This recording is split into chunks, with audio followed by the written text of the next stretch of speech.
They have the knife, the club, the fist if it's all you got. Give them the knife, the club, the fist if it's all you got. God rejoices in the spilling of wicked blood. They have the knife, the club, the fist if it's all you got. Give them the knife, the club, the fist if it's all you got. God rejoices in the spilling of wicked blood. They have the knife, the club, the fist if it's all you got. Give them the knife, the club, the fist if it's all you got. God rejoices in the spilling of wicked blood. A small side note before we start. The images used for this character may be disturbing to some people as they are of a violent nature. Viewer discretion is advised. The Testament of the New Ezekiel is an antagonistic cult LED by Sullivan Noth that appears in Outlast 2. The group resides in a remote settlement known as Temple Gate. The cult's insignia is a cross with two interlocking wheels, in reference to the prophet Ezekiel's vision. Their goal is to prevent the Antichrist from being born through systematic child murder. In reality, it is likely that they do not have any divine visions, but have been driven insane by a malfunctioning experiment created by the Murkoff Corporation. The sect has two splinter groups that accompany it throughout the outskirts of Temple Gate. The heretics, a separate cult who believe the Antichrist should be born, and the scald former members of the Testament devolved into freakish monstrosities via severe diseases and exiled out into the nearby forests. Despite being heavily implied to have been entirely wiped out, members of the Testament can still be found in the DLC. While it isn't confirmed whether or not they survived the events of the main game, it is possible that they did.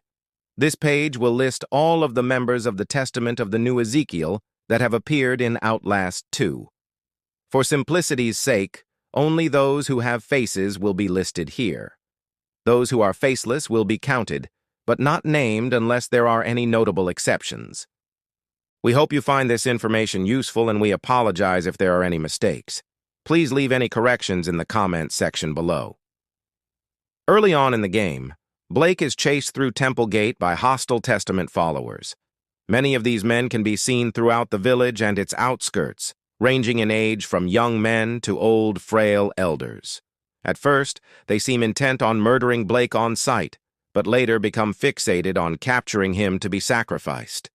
Other Testament members can be seen in the nearby mine where they store their food supplies. These men become hostile towards Blake and will attempt to kill him, though they don't play a significant role in the story and are mainly there to add to the atmosphere.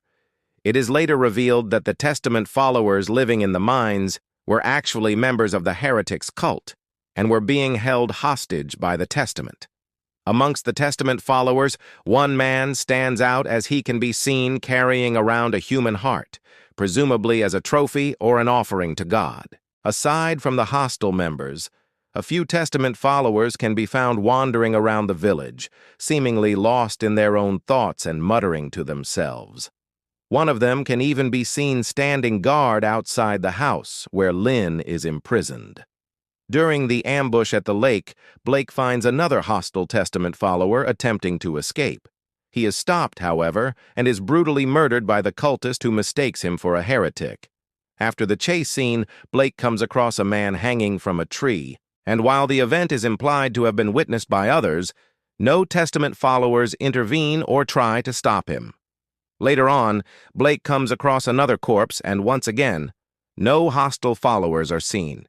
It is probable that the Testament followers either didn't witness the event or simply didn't care, showing a lack of regard for life amongst their members. In the tunnels beneath Temple Gate, a man can be seen tending to a fire, singing and dancing as if no one is there. Hostility towards Blake increases, and as the player progresses further into the tunnels, they encounter many more hostile followers who are willing to fight back against the protagonist. Despite the hostility, there are still Testament followers who wander around mindlessly, seemingly oblivious to their surroundings. A small group of followers can be found praying to a rock monolith in the center of the underground chamber. One of the cultists is noticeably absent during this scene, however, having taken his own life rather than waiting for his death.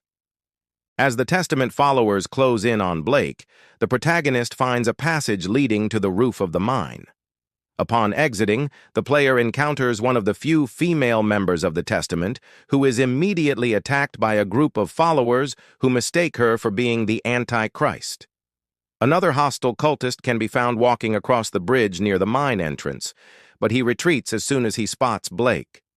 Reaching the top of the hill, the player finds yet another Testament follower standing guard and preventing anyone from entering Temple Gate. He doesn't react much to Blake's presence, however, and merely warns him to stay away. This Testament follower can be seen guarding the entrance to the compound as Blake enters for the final confrontation with Sullivan Knott. His demeanor is much calmer than the other followers, and he shows no aggression towards the protagonist. Another Testament follower can be found wandering around the perimeter of the compound and becomes hostile towards Blake. However, he too doesn't last long and is quickly killed. Another hostile Testament follower can be found in the barn with his eyes gouged out, clearly having met a gruesome fate. Whether he was killed by Blake or one of his fellow followers is unknown, however. A lone Testament follower can also be found inside the barn, hiding in a corner and making no attempt to attack the player. He is one of the few cultists who doesn't show signs of insanity or unhinged behavior. Amongst the cultists, one man stands out due to his unique appearance and demeanor. He wears a white gas mask and carries a shovel, appearing much less deranged than the other members. Unfortunately, there aren't many Testament followers left by the time Blake reaches Sullivan Knott's house. One of them can be found hanging from a tree, and another can be seen kneeling on the ground with his head crushed. Both of these deaths are implied to have been caused by Blake, though this is never explicitly stated. Finally, one more Testament follower can be seen chained up inside Knott's house. It isn't clear why he's been captured, but he appears to be harmless and doesn't react aggressively towards the player. All in all, there are 68 members of the Testament of the New Ezekiel, excluding the heretics and the scaled, who make appearances in the game. Of these 68 members, only 15 are women. Out of the 68 members, 24 are seen dead and 41 are alive, though it is important to note that several of the dead members could have died at some point before the events of the game. With the exclusion of the heretics and the scaled, the Testament of the New Ezekiel appears to be a closed cult, meaning they do not allow outsiders to join their ranks. This is evident by the fact that none of the villagers recognize Blake when he first enters Temple Gate, and because they do not believe in converting others to their religion. Most of the Testament followers seem to be incredibly loyal to their leader, Sullivan Knott, and are completely devoted to carrying out his orders. They also seem to be willing to sacrifice anyone, including themselves, to achieve their goals. The Testament followers are depicted as being highly superstitious, and they take their beliefs very seriously. They are constantly trying to appease their God and avoid his wrath.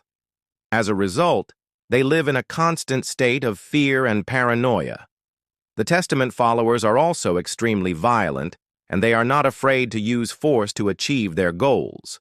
They are willing to torture and murder anyone who gets in their way. The Testament followers are generally hostile towards outsiders, and they do not trust anyone who is not a member of their cult. This is likely due to their belief that the outside world is corrupt and evil. Overall, the Testament followers are a ruthless and dangerous group of people who will stop at nothing to achieve their goals. Please leave any corrections in the comments section below. We hope you enjoyed this video, and we'd appreciate it if you could leave a like and subscribe for more content. Thank you for watching.